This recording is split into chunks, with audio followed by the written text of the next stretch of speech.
how to turn on or turn off enhance comfort to adjust color tones and contrast for more comfortable viewing at night on the Samsung Galaxy S24 series.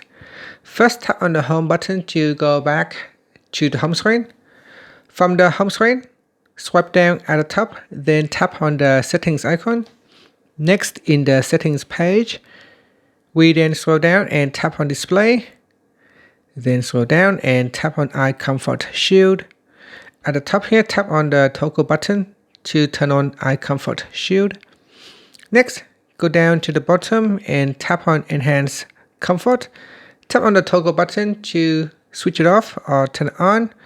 And this will allow you to adjust color tones and contrast for more comfortable viewing at night. And that's it. After that, you can tap on the home button to return back to the home screen. Thank you for watching this video. Please like and subscribe to my channel for more videos.